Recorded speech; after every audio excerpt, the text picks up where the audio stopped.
আম্রপালি মজুমদার আমার কাছে জানতে চেয়েছেন যে শিক্ষক হিসাবে আমার দুটি গুণাগুণ কি এবং আমার দুটি দুর্বলতা কি। আমি যদি এভাবে উত্তর দিই যে শিক্ষক হিসাবে আমার দুটি গুণাবলী, আমি মনে করি আমার সবচেয়ে বেশি যেটা গুণ আছে সেটা হচ্ছে আমি ধৈর্যশীল। প্রাইমারি স্কুলে যেহেতু ছোট ছোট বাচ্চাদেরকে পড়ানো হয়ে থাকে, সেই জন্য আমার মনে হয় যে বাচ্চাদেরকে পড়ানোর জন্য আমাদের সবচেয়ে বেশি প্রয়োজন হচ্ছে ধৈর্য রাখা। অধৈর্য হলে কখনোই আমরা বাচ্চাদেরকে ঠিকভাবে শেখাতে পারবো না। বাচ্চারা একটু দুরন্ত হয়, তাদেরকে ধৈর্যের সাথে আস্তে আস্তে তাদের মতো করে তাদেরকে শেখানোর প্রয়োজন হয়। আর আমার মনে হয় এই গুণাগুণটা আমার মধ্যে খুবই ভালোভাবে আছে বলে আমি মনে করি। আমার দ্বিতীয় গুণাগুণ হলো আমার বন্ধুত্বপূর্ণ আচরণ। অর্থাৎ বাচ্চাদের সাথে আমি খুব সহজেই মিলেমিশে যেতে পারি। আমার বন্ধু সুলভ আচরণের জন্য শিক্ষার্থীরা আমার সাথে বন্ধুর মতো আচরণ করবে, আমাকে দেখলে অহেতুক ভয় পাবে না। আমরা সবাই জানি যে বাচ্চাদের মনে অনেক প্রশ্ন থাকে, তারা আমাদেরকে অনেক কিছু নিয়ে প্রশ্ন করে যে এটা কেন, এটা ওরকম হলো না কেন, এটা কেন হচ্ছে।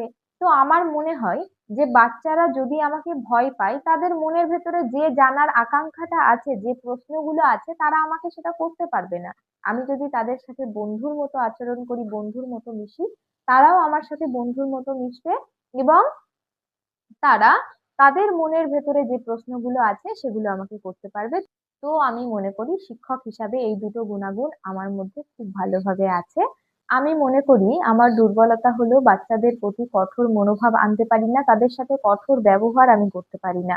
বাচ্চারা কখনো দুষ্টুমি বা মারামারি করলে আমি তাদের প্রতি জোরে বকাবকি করতে পারি না, তাদেরকে মারতে পারি না। আমি মনে করি আমার এই একটি দুর্বলতা আছে।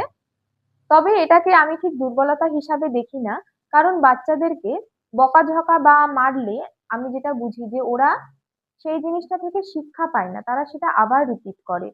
আমি যদি তাকে বকাঝকা বা মারার পরিবর্তে তাকে আমি পাশে ডেকে বসিয়ে আমি যদি তাকে ভালো করে তাকে বুঝিয়ে বলি যে এই কাজটা করা উচিত না, এইটা ভালো না, এইটা করা যাবে না, আশা করি সে সহজেই বুঝে যাবে।